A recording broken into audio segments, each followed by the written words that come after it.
Hei!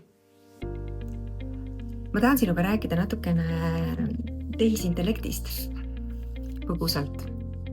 Ma sattusin täna hommikul kuulama ühte podcasti, kust jäi õhku selline lause, et üle maailma sotsiaalmeedias aktiivsed inimesed ja influencerid ja nii edasi, kes kasutavad palju sotsiaalmeediat, kasutavad samamoodi hästi palju AI-d, et luua seda sisu. Üks asi on, et AI aitab meil väga palju seda loomisprotsessi kiirendada, täpsustada, teha uurimustöid meile ja nii edasi.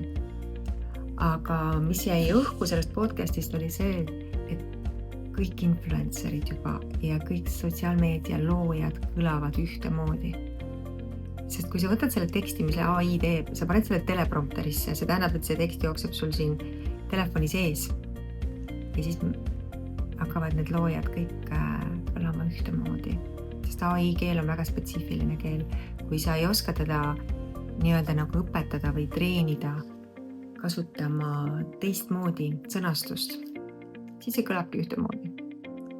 Ja seal oligi see murekoht, et tegelikult kui inimeste põhiväärtustes on autentsus, kui me soovime, et inimesed meie ümber on autentsed ja ei teeskle ja ei kanna maske, vähemalt ei kanna neid ülearu. Eks me mingitel hetkedel võib-olla paljud kanname mingit maski ja siis vaikselt niimoodi muidugi vabastame ennast neist.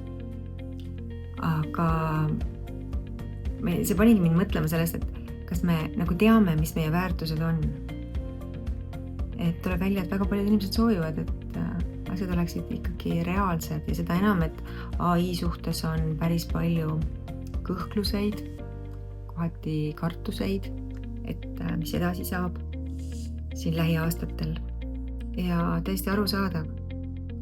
Aga jah, see viis mind ka mõttele, et enda väärtustest arusaamine elus on nagu väga suuresti kõige alus meie elus.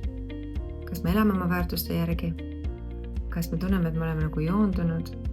See tähendab, et meil tõesti midagi ei kripelda. Me saame suheldud täpselt nii, meie ümber on inimesed täpselt nii, nagu me soovime, sest väärtus on otseselt seotud piiridega. Ja kui keegi natukene tunneb, et see teema on kuidagi hägune või veidi segane, et mis väärtused, kuidas, kust ma tean, kas ma elan oma väärtuste järgi, siis ma tegin tasuta töövihiku selle jaoks. Et lihtsalt aidata aru saada sul, et mis su väärtused siis päriselt on ja kus kohas sa elad nende järgi ja kus kohas sa võib-olla skipid. Ja mis sellega siis ette võtta. Et see sisaldab ka selliseid eneseanalüüsi harjutusi. Ja kui sul on huvi, siis lihtsalt leiad siit selle video alt selle. Ma panen lingid ja saad alla laadida. Ja saad iseendaga ja oma väärtustega rohkem tuttavaks. Ja võib-olla on autentsus ka üks sinu põhiväärtustest nagu minul. Aitäh sulle!